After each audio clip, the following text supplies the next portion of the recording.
Hello friends, welcome to investors universe. हम लोग का ये क्लास 2 है, ईआईसी एनालिसिस।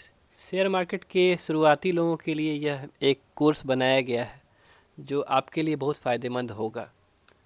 तो ईआईसी एनालिसिस अप्रोच हम लोग का सेकंड टॉपिक है। अब हम लोग ये समझ चुके हैं कि फंडामेंटल एनालिसिस क्या होता है। अब हम लोग को ईआईसी एनालिसिस क्या होता है ये समझना है। तो मान लीजिए कोई नौसिखिया है, वो बोल रहा है कि तेरा इंट्रिंसिक वैल्यू क्या है। अब तो आप लोग इंट्रिंसिक वैल्यू जान चुके हैं कि इंट्रिंसिक वैल्यू क्या होता है। तो स्टॉक जो हो रहा है वो है, जैसे मान लीजिए कोई भी स्टॉक, वो बोल रहा है रिप्लाई में इसको, पहले मेरी बैलेंस शीट पर फिर बात करना। मतलब स्टॉक कह रहा है कि पहले एनालाइज करके आओ, तब इंट्रिंसिक वैल्यू समझ जाओगे कि क्या होता है। मतलब कि स्टॉक कितना ऊंचाई तक जाएगा ये आप समझ जाइएगा। एक फंडामेंटल एनालिस्ट जो फंडामेंटल एनालिसिस पे रिलाई करता है, वो स्टॉक प्राइस को फोरकास्ट करता है इंट्रिंसिक वैल्यू कैलकुलेट करके। फोर मतलब कि जो मान लीजिए कि जो एक्सपर्ट इन्वेस्टर है, वो इंट्रिंसिक वैल्यू एनालाइज करता है कि ये शेयर मान लीजिए कि आज 10 रुपया का है, तो भविष्य में 1 2 3 साल 5 साल के गैप में ये कहाँ तक जाएगा। ये जाएगा 3 रुपया तक जाएगा, या फिर ये 300 तक जाएगा, या फिर 5,000 तक जाएगा। ये मतलब कि मतलब टाइम फ्रेम है 1 2 5, कभी कभी 10 साल भी, इतना टाइम फ्रेम तो रहता ही है। तो इंट्रिंसिक वैल्यू का यही काम है इंट्रिंसिक वैल्यू का। तो अगला जो टॉपिक है हम लोग का कि ईआईसी एनालिसिस आखिर क्या होता है। तो ई का फुल फॉर्म होता है इकोनॉमी, आई का फुल फॉर्म होता है इंडस्ट्री, और सी का फुल फॉर्म होता है कंपनी। तो ईआईसी एनालिसिस अप्रोच क्या होता है, देखिए इसको दो तरह से आप कर सकते हैं, या तो टॉप डाउन अप्रोच या फिर बॉटम अप अप्रोच। तो पहले हम लोग टॉप डाउन अप्रोच को देखते हैं।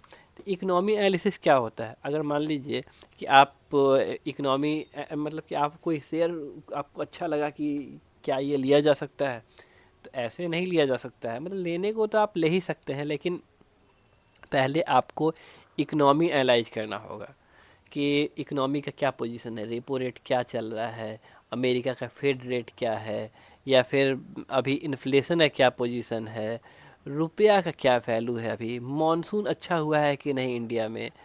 मतलब कि और भी बहुत चीज़ है, इंडिकेटर इतना ही नहीं है। मान लीजिए कि कॉपर का क्या दाम चल रहा है, या फिर पाम ऑयल का क्या दाम चल रहा है, या फिर सबसे इम्पोर्टेंट है क्रूड ऑयल का दाम। क्रूड ऑयल हम लोग के पास नहीं होता, 80% से ज़्यादा क्रूड ऑयल हम लोग इम्पोर्ट करते हैं। तो ये सब चीज़ हम लोग को इकोनॉमी में एनालाइज करना, और ये सब चीज़ एनालाइज, मान लीजिए सपोज एक पॉइंट पकड़ लेते हैं, क्रूड ऑयल का दाम।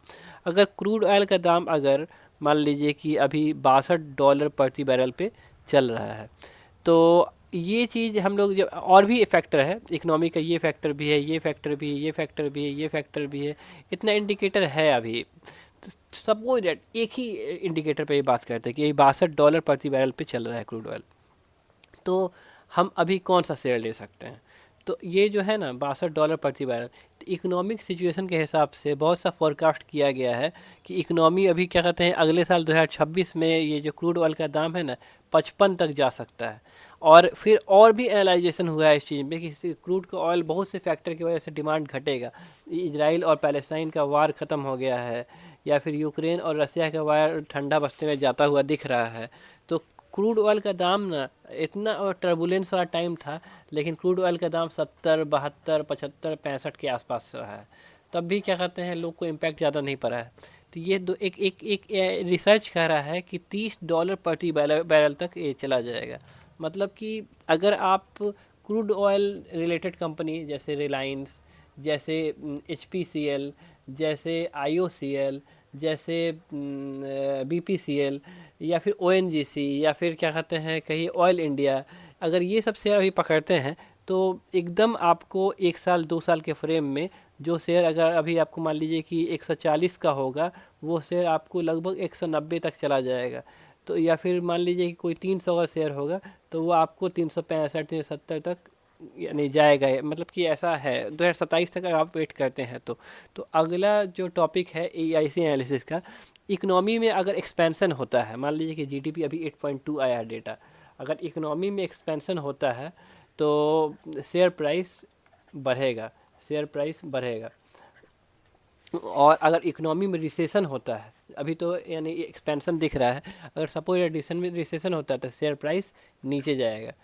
तो यहाँ पे साफ साफ लिखा भी हुआ है कि स्टॉक प्राइस नीचे जाता है अगर रिसेशन है तो। इसलिए इन्वेस्टर को यह सलाह दी जाती है कि सबसे पहले वो इकोनॉमी का इस यानी एनालाइज करे। तो अर्थव्यवस्था का मतलब इकोनॉमी का एनालाइज करने के बाद आपको इंडस्ट्री एनालाइज करना है कि क्या डिमांड है, क्या सप्लाई है। सेक्टर को एनालाइज कीजिए, विश्लेषण कीजिए। आपको यह सोचना और समझना होगा कि वर्तमान परिस्थिति में, मौजूदा टाइम में कौन सा सेक्टर और उद्योग, जैसे क्रूड ऑयल का मैंने समझाया, आप रेपो रेट के अकॉर्डिंग या फिर और भी बहुत सा चीज़ है उसके अकॉर्डिंग, इन्फ्लेशन के अकॉर्डिंग आप अपना डिसीजन ले सकते हैं। लेकिन बहुत सा इंडिकेटर है, सब पे ध्यान रखना होगा आपको। आपको कौन सा शेयर ज़्यादा फ़ायदा पहुंचाएगा, ये सब चीज़ आपको एनालाइज करना होगा। मौजूदा परिस्थिति में करंट सर्कमस्टांस के हिसाब से कौन सा सेक्टर बहुत ज़्यादा अच्छा करने वाला है। इकोनॉमिक ग्रोथ फेज के टाइम पे ग्रोथ ओरिएंटेड सेक्टर जैसे capital goods, industrial goods, information technology, real estate और फाइनेंशियल अच्छा परफॉर्म करते हैं। और इकोनॉमिक ग्रोथ फेज के टाइम पे मतलब ये मान इकोनॉमिक रिसेशन फेज के टाइम पर, मतलब कि जब मतलब कि ज़्यादा मार्केट नहीं बढ़ रहा होता है या फिर इकोनॉमी एकदम टर्बुलेंस के टाइम से गुजर रही होती है, उस टाइम आपको रियल एस्टेट, डिफेंस, एफएमसीजी ये सब अच्छा करता है। तो अगला यानी जो टॉपिक है हम लोग का, अर्थव्यवस्था के और भी इंडिकेटर होते हैं, और भी बहुत से इंडिकेटर है जिसको हम लोग बारी बारी से सब चीज़ पढ़ेंगे। जैसे कंज्यूमर सेंटीमेंट हुआ, मॉनसून हुआ, अमेरिका का फेड रेट हुआ, ये सब चीज़ अभी और बहुत से पे हम लोग बात कर भी चुके हैं। कॉपर प्राइस हुआ, ये सब चीज़, पाल्म ऑयल का प्राइस हुआ, ये सब चीज़ हम लोग वक्त के साथ सब चीज़ पढ़ेंगे। यही सब सब इकोनॉमी की दिशा और बाजार के चाल को, शेयर मार्केट के चाल को प्रभावित करता है। हम लोग इकोनॉमी और इंडस्ट्री एनालिसिस समझ चुके हैं। हम लोग जो आखिर में एनालाइज करेंगे वो है कंपनी की ओर जब हम लोग बढ़ेंगे। ये एक फाइनल स्टेज है, फंडामेंटल एनालिसिस का फाइनल स्टेज है। कंपनी एनालिसिस जहां इन्वेस्टर एनालाइज करते हैं क्वालिटी, कंपनी एनालिसिस में इन्वेस्टर क्वालिटेटिव एस्पेक्ट पे एनालाइज करते हैं कि मैनेजमेंट के बीच में क्या बातचीत चल रहा है, promoter letter to the share holder में क्या बात लिखा है, डायरेक्टर रिपोर्ट कैसा आ रहा है, ऑडिट हुआ है कैसा आया है, ये सब क्वालिटेटिव हो गया। और फिर उसके बाद क्वांटिटेटिव एस्पेक्ट आता है कि ईपीई क्या है कंपनी का, आरओई, सब चीज़ हम लोग पढ़ेंगे, अभी घबराने की जरूरत नहीं है। क्वांटिटेटिव में आ जाएगा कि पीई क्या है, आरओई क्या है, आरओसीई क्या है, ये सब चीज़ हम लोग को पढ़ना है कि कंपनी का ईपीएस क्या है, कंपनी का कितना प्रॉफिट हुआ है, टैक्स देने के बाद कितना प्रॉफिट है, ये सब चीज़ हम लोगों को वक्त के साथ पढ़ना है। और भी बहुत सी कंपनी के छोटा मोटा और भी बहुत सा डेटा, छोटा मोटा ये सब इंपॉर्टेंट डेटा है। फिर हम लोग ये सब चीज़ एनालाइज करने के बाद कोई हम लोग कंपनी सेलेक्ट कर लें कि हाँ ये कंपनी लॉन्ग टर्म में लेने के लायक है। फिर हम लोग उसका कंपटीटर देखेंगे, उसका कंपटीटर क्या कर रहा है मार्केट में।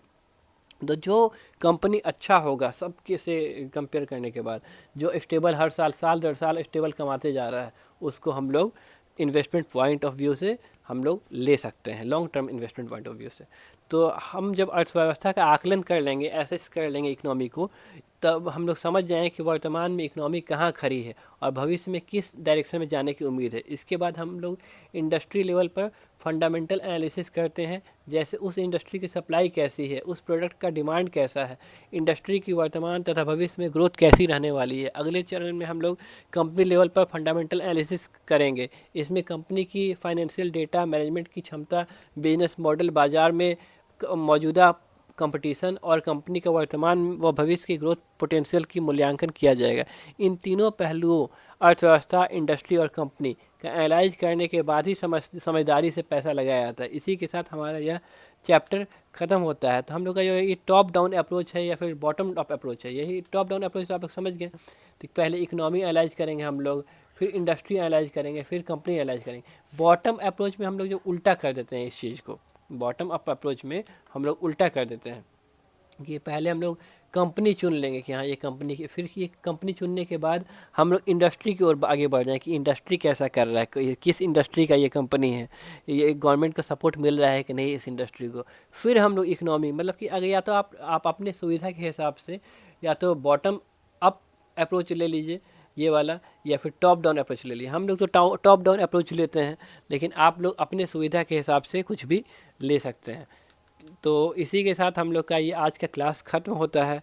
मेरे टेलीग्राम चैनल को ज्वाइन कीजिए। अगर आप ये पीपीटी चाहते हैं, चैट करना चाहते हैं, शेयर मार्केट रिलेटेड बात करना चाहते हैं, इंडियन इकोनॉमी रिलेटेड बात करना चाहते हैं, तो सब्सक्राइब कीजिए ऐसा चैनल। अगर आपको ये कोर्स पूरा लेना है तो फ्री ऑफ कॉस्ट यूट्यूब पे रहेगा। सब्सक्राइब कीजिए, शेयर कीजिए, कमेंट कीजिए। Thank you. जय हिंद, जय भारत।